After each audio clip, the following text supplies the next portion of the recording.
Bonjour. Le lectionnaire de cette semaine nous offre un texte du livre de Ruth euh, qui est peut-être connu pour la fin de l'extrait d'aujourd'hui. Une partie qui est parfois utilisée dans les mariages, qui semble très romantique. Lorsque tu iras, je serai. Lorsque tu seras enterré, c'est là que je serai enterré. Une espèce d'amour inconditionnel.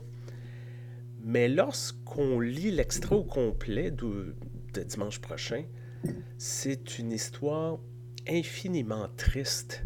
C'est une histoire qui commence avec une famine, et une famille qui est obligée de quitter son pays, d'aller vivre à l'étranger, comme des migrants, comme on voit un peu partout, des millions de nos jours, qui essayent de trouver une vie. Les fils marient des filles locales. Le père meurt, les fils meurent. C'est la misère. Bon, la famine semble finir au pays d'origine, donc la mère décide de retourner. Les deux jeunes femmes veulent suivre leur belle-mère, mais la belle-mère leur dit non, non, restez, ça n'a pas d'allure, pas que je vous aime pas, mais.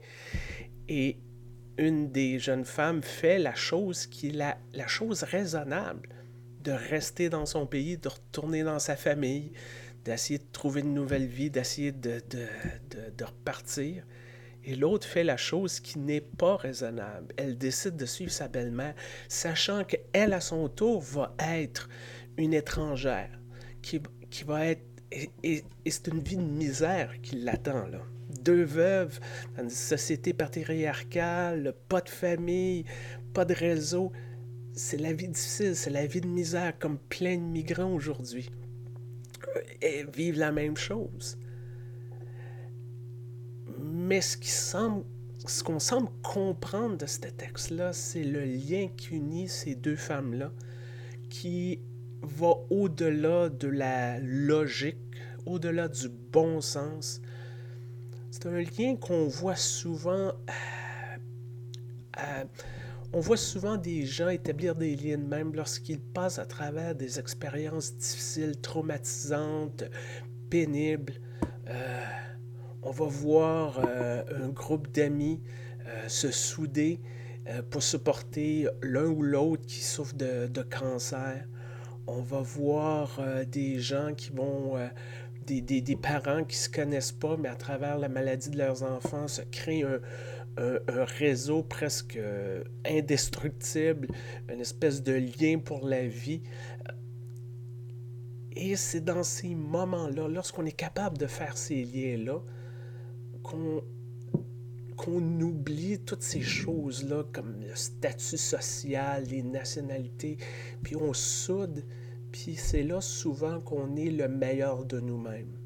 C'est ça qu'on laisse aller, toutes ces préoccupations-là, puis la personne devant nous, c'est un être humain, c'est quelqu'un qui souffre comme nous, ou qui souffre plus que nous, mais on décide d'être là en solidarité, puis de dire, ben, je vais être avec toi jusqu'au bout, là. Puis ça va pas juste être des belles paroles, là. Ça va pas juste comme ça va me tenter, je vais être là, mais quand ça me tentera plus, je vais disparaître. Non, je vais être là. Et c'est là, comme je dis, qu'on est à notre meilleur. Et c'est là, je crois, que on est capable vraiment de vivre le mode de vie auquel on était appelé par notre foi, par nos croyances, par nos valeurs. De vivre cette compassion-là, cette entraide, cette solidarité.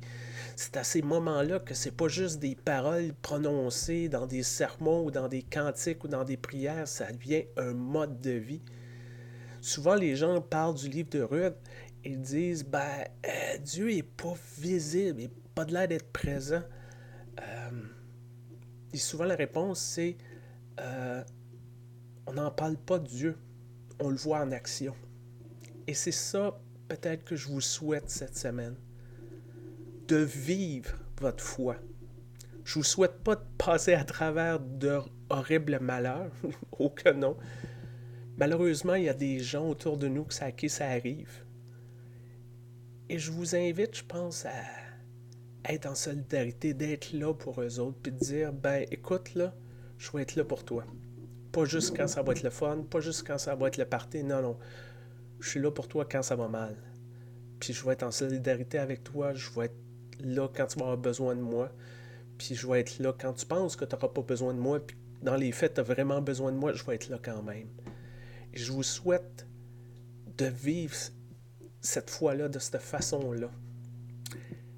Et je vous souhaite une bonne semaine, portez-vous bien et à très bientôt.